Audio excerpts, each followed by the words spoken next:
Dragnet. Ladies and gentlemen, the story you are about to hear is true. The names have been changed to protect the innocent.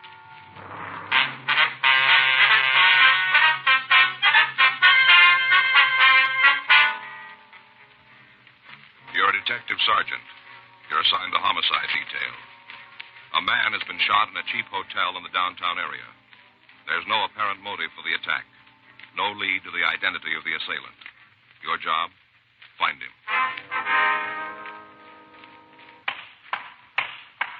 It was Tuesday, January 11th. It was cold in Los Angeles. We were working the day watch out of homicide detail. My partner's Frank Smith. The boss is Captain Lorman.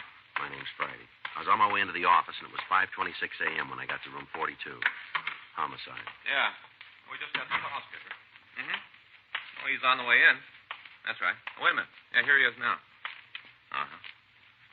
No, I haven't called him yet. Well, I didn't say anything. Okay, we'll keep in touch with him. Right. Bye. What do you got, anything? Yeah, shooting over on 5th. As soon as I check the crime lab, we can roll on it. Who's the victim? Guy named Arthur McNeil. WMA, 62 years. Did you say anything? No, he ran out. Huh? 6 bullets in his head.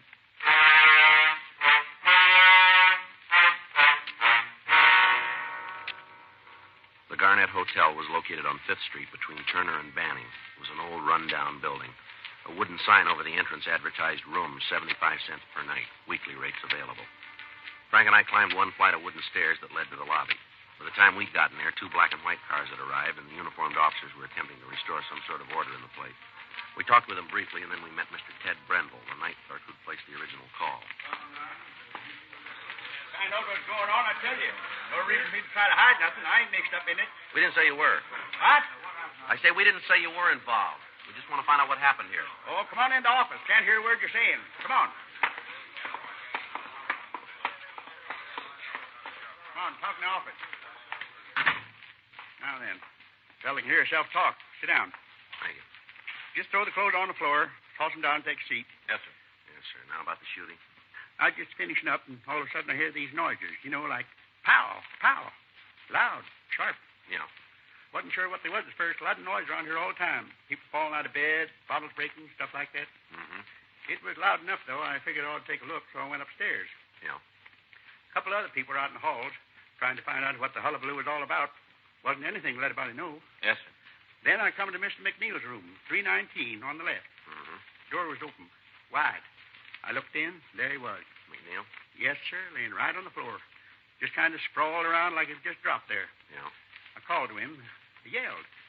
Light wasn't on the room. Couldn't see too good. Didn't know right off. Then I went in. Yes, sir. Dead. Mm-hmm. Called the cops. Told them it was a killing. Said for him to come right then. Did you go in the room at all? Well, just to look at Mr. McNeil. As soon as I saw what happened, I turned around, run to the phone, called the cops. What can you tell us about this, McNeil? Oh, not much to say. Quiet. Didn't cause no trouble. Didn't drink. Paid his rent on time. Mm-hmm. Do you have any relatives in town that you know of? Didn't hear him say nothing. Is there anything else you might tell us about it? No, nothing right off. All right, thank you. You going up to see the room now? That's right. Sure don't make much sense. What's that? Why anybody do it? Plain little guy. Nothing about him make him stand out, take any notice. Mm-hmm. Mind his own business. Got along with all the guests. Wasn't anybody paid any attention to him. You got it wrong. What? Somebody did.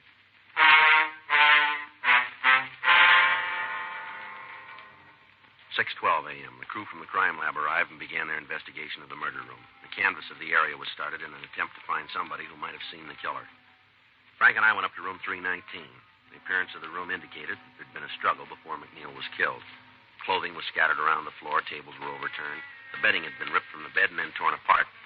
Pictures had been removed from the wall. Books were scattered all around the place. The drawers from the small desk in the bureau had been ransacked. Papers had been thrown around. While Lieutenant Lee Jones continued his investigation, Frank and I talked with the night clerk, Ted Brendel. Do you know if McNeil carried large sums of money? Huh? Did McNeil carry much money with him, would you know? Don't know as I can answer that. He never did flash any of it around. Guess he had enough to live on, though. Told you before he always paid his rent on time. Yeah. Do you have any close friends you know of? Only met one. Who was that? Girl. You know her name? Well, ain't exactly a girl either. Guess she's around 50. A couple of times, McNeil took her out to a movie or something. They came in. He went upstairs, changed his clothes, and her and me, we talked. I guess he saw something kind of interesting in her. Myself, I couldn't, though. Kind of dumpy, you know.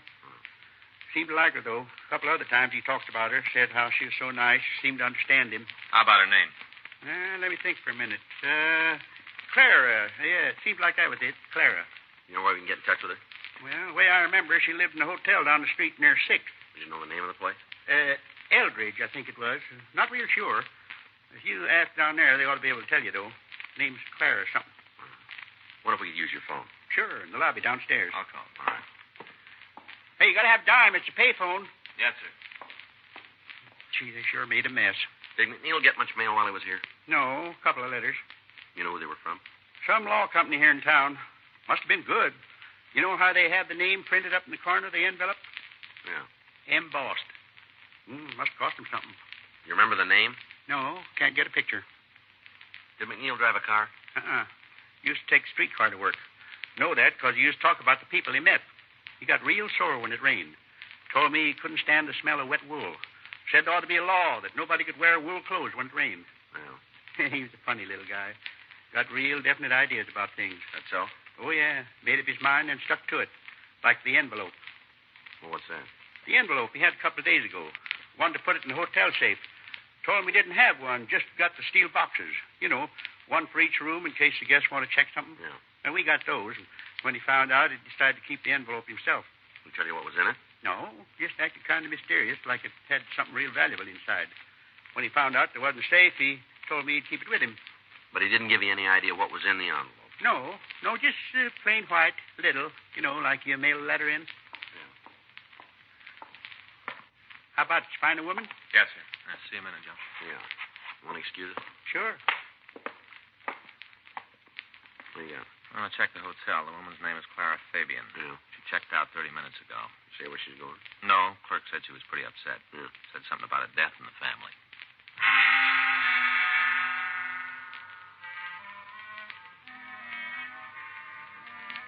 Frank and I went over to the Eldridge Hotel. We talked to the manager, and he told us that the Fabian woman had left hurriedly. We checked her room, but we found nothing to indicate where she might have gone.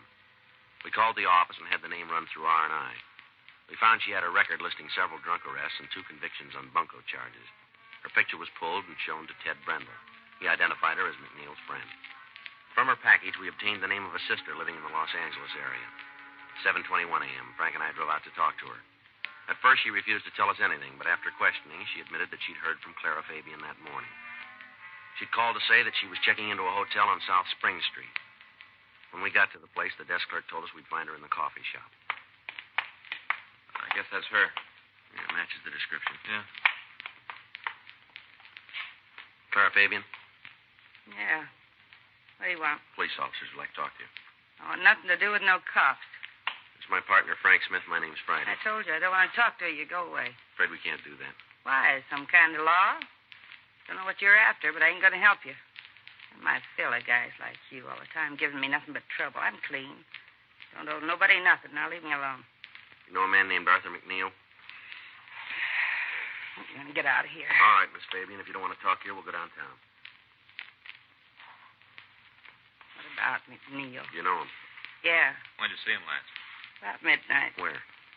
We had dinner. A couple of drinks. I drove him home. How well do you know him? He wants to get married. Do you know where he worked? At his own place. Some kind of chemicals. Can you give us the address? What are all the questions about? Something wrong? Police matter. Why don't you tell me what this is about? Questions you're asking. For all I know, I might be saying the wrong Well, thing. if you tell us the truth, you won't be saying the wrong thing, will Oh, you? I got your word on that. What's the matter? Something happened to Arthur? Yeah. What? He had an accident. Where? Down at the chemistry place? No, at his hotel. What'd he do? Fall down the stairs? No. Wouldn't be surprised the way he lushed up last night.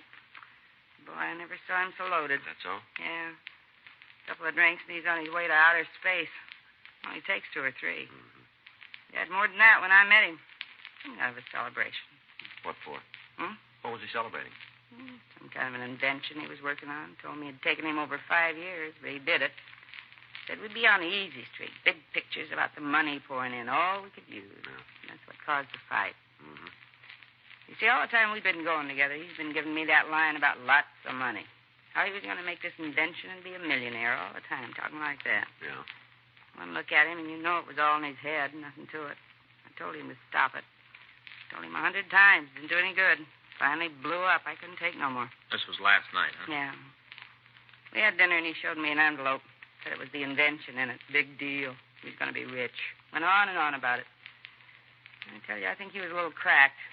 Wanted to drive to Vegas right then, get married. 10:30, and he wanted to leave then. Is that right? I told him he was off the beat. I said it right to his face.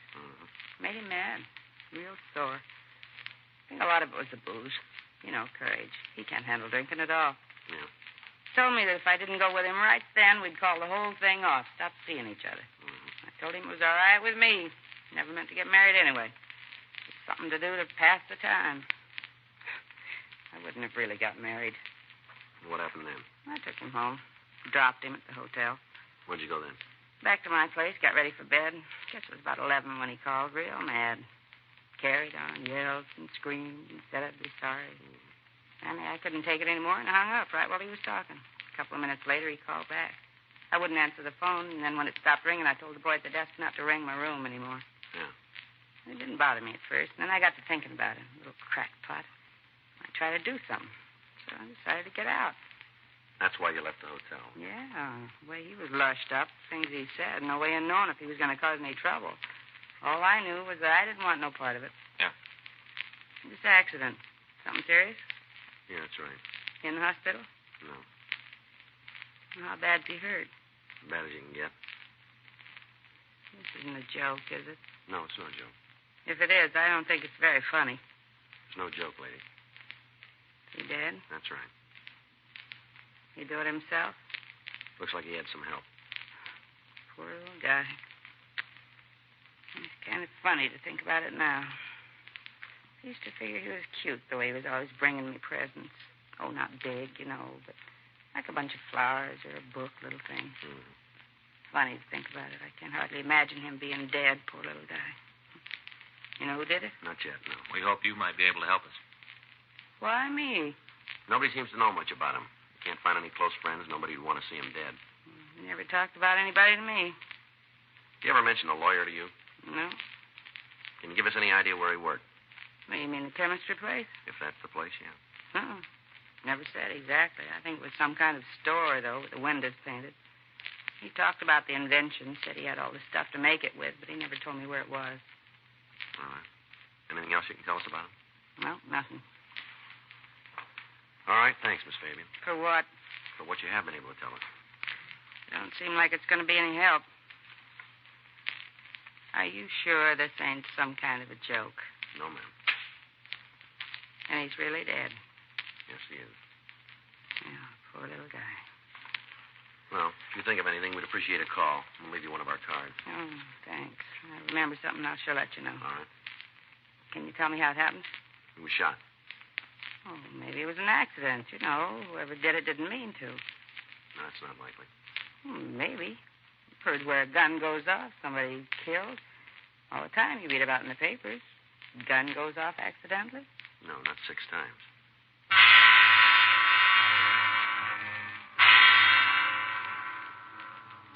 Frank and I went back to the office.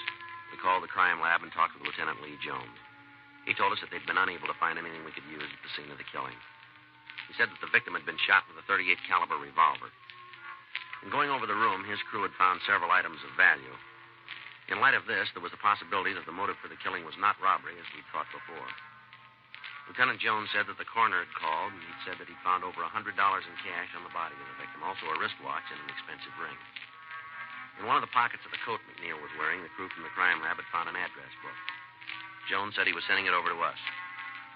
The canvass of the area had netted us nothing. None of the people in the immediate vicinity had seen anything out of the ordinary at the time of the killing. We contacted the stats office and asked them to make a run on the method of operation. Until we could come up with a motive for the slaying, there was little we could do to apprehend the killer. Additional men had been sent out from the office to interrogate the other people in the hotel. They reported that they'd found nothing to aid us. 10:47 a.m. Well, we're sure building zeros. We sure are. There's not much to go on. Nothing. I got it. Homicide Friday. Yes, sir. That's right. Well, how'd you hear about it? Yeah. Yes, sir, we would. What's that? All right. As soon as we can get there. Yes, sir. Goodbye. Might have a break, maybe. Man says he's McNeil's lawyer. What's he got? First step. Huh? The reason McNeil was killed.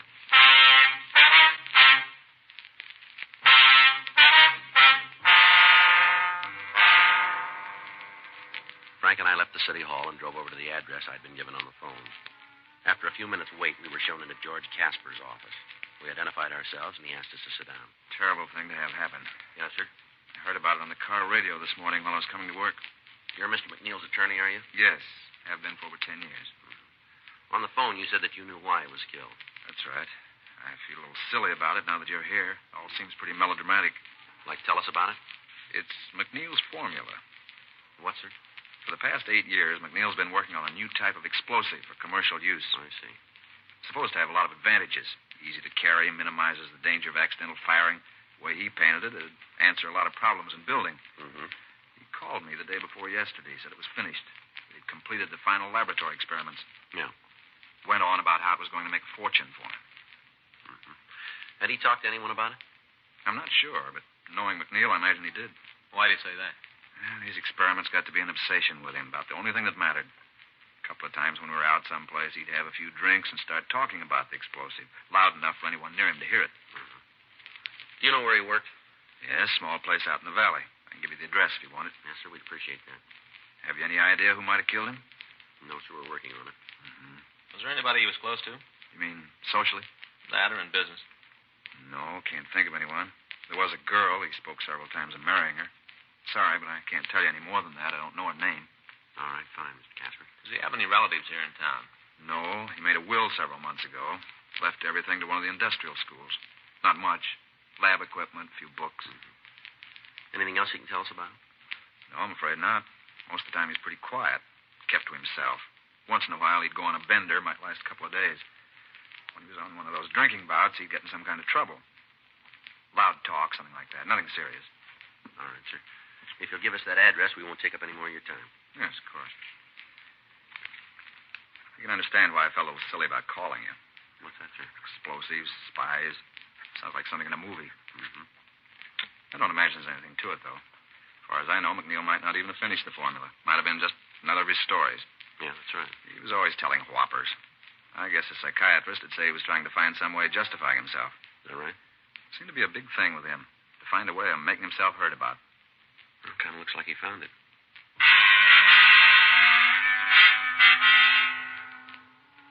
Frank and I went back to the office and met with Captain Lorman. We discussed the possibility of McNeil being killed by somebody who wanted the chemical formula. Because of the potential value of the explosive, federal authorities were notified, and they sent a team of men out to aid in the investigation. The next morning, Wednesday, January 12th, we picked up a list of similar crimes from the stats office. In checking out the victims, we got the same description of the thief from each one of them. They all described him as a white male American, 32 years, 165 pounds. In each case, the thief had followed the victims and attacked them as they entered their homes. The last robbery had taken place 3 weeks before on December 23rd. During the commission of the crime, the victim had been wounded. The bullet had been removed and held at the crime lab as evidence. 8:02 a.m. Frank and I put in a call to Lieutenant Jones. 8:26 a.m. Might be late. Yeah. I get it. Homicide Friday. Kelly. You check him? How about it? Yeah, sure is. Yeah. Now all we got to do is to make it do some good. Right. Thank you, Lee. Bye. What's he got? Well, he checked the bullet from the last robbery against the ones that killed McNeil. Yeah. Same gun. Additional local broadcasts and APBs were gotten out carrying the description of the holdup man. Victims were asked to come to the city hall and recheck the mug books in the hope that they might be able to identify him. A check of McNeil's workshop failed to disclose any evidence that he'd been working on an explosive. A week went by without any new developments. Thursday, January 20th, Frank and I got back to the squad room. Well, sure looked for a while like it was going to go. Yeah, it did. I got it. Homicide Friday. Yeah, Jim. Mm-hmm. When? Might be. Right. Right now. Right. Jim Austin, robbery. They just got back from a call out in Westwood. Yeah. Thief fits our description pretty good. Austin thinks it might be the same guy. They get him? No, something just as good. What do you mean? He dropped the hotel key. Frank and I went over to room 27A, and we met with Sergeant Jim Austin. He gave us the details of the robbery. From the way the hold-up man operated and the description given by the victim, he was the man we were looking for. In getting away from the scene, he dropped a key to a downtown hotel room. We checked the address in the phone book, and then we left the city hall. It was a small place on South 4th Street. We identified ourselves as the manager and told him why we were there. Yes, it's one of our keys. Can you tell us who has the room? Yes, Ralph Otley. What's this Otley look like? Oh, he's a nice young fella, blonde. Guess he's about 30 years old. How long has he been here? You mean regular? That's right. About 5 months. A couple of times before that for a couple of months. He came back, though. Is he in now? No, I haven't seen him since this morning. Left about 7:30. Do you have a job? Well, he never told me nothing about it. What's he do for a living? Well, I guess you'd say he was kind of a promoter. What do you mean? Well, he goes around trying to line things up, figures some way to make a killing. He hit it pretty good on a deal last year, and he's been living on the money since then, I guess. Mm-hmm. What do you want to talk to him about? Police business. Not in trouble, is he? We better talk to him about that. Well, look, if he's done anything wrong, the hotel didn't know a thing about it. He paid his rent. He didn't cause any trouble here. Now, we didn't have any part in it. Well, don't worry about it. Wonder if we could see his room. You mean go through it? We'd like to take a look at it, yeah. Well, I guess it's all right. You being cops, sure, I'll give you the key. You better come with us. Well, I ain't going to tell him nothing. He comes in while you're upstairs. I won't tell him anything. No, sir, that's not the idea. We'd like you to be in the room when we check it. Oh, well, sure. Okay, let's go. Mm-hmm. You really figure that there's something wrong with this Otley, huh? Well, we're not sure. You know, come to think about it, there could be. Why do you say that? Just because the way he lives, he'd had to make a lot of money to live the way he does. Fella makes that much. He usually tells everybody how he did it. You know, show how smart he is. Mm-hmm. Well, Otley never says anything, just that he made it, not how. He wouldn't let anybody in on a good thing. Well, maybe he's got a reason. Hmm? It's not such a good thing.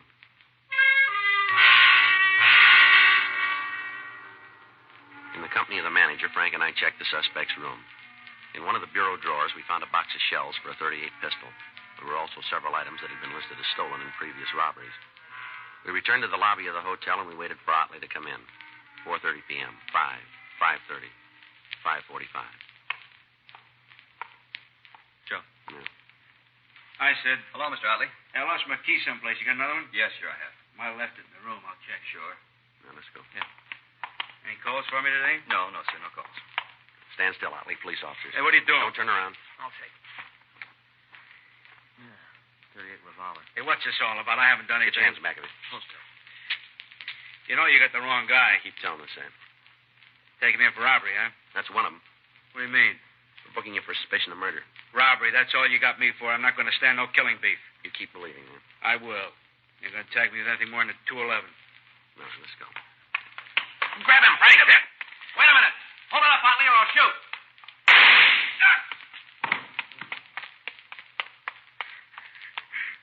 Why did you kill me, cop? Why? You're lucky.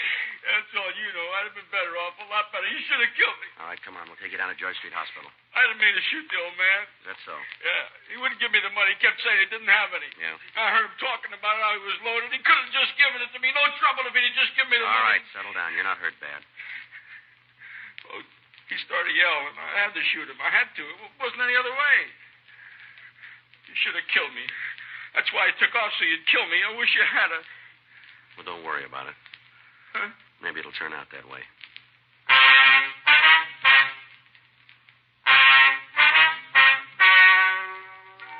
The story you've just heard is true. The names were changed to protect the innocent.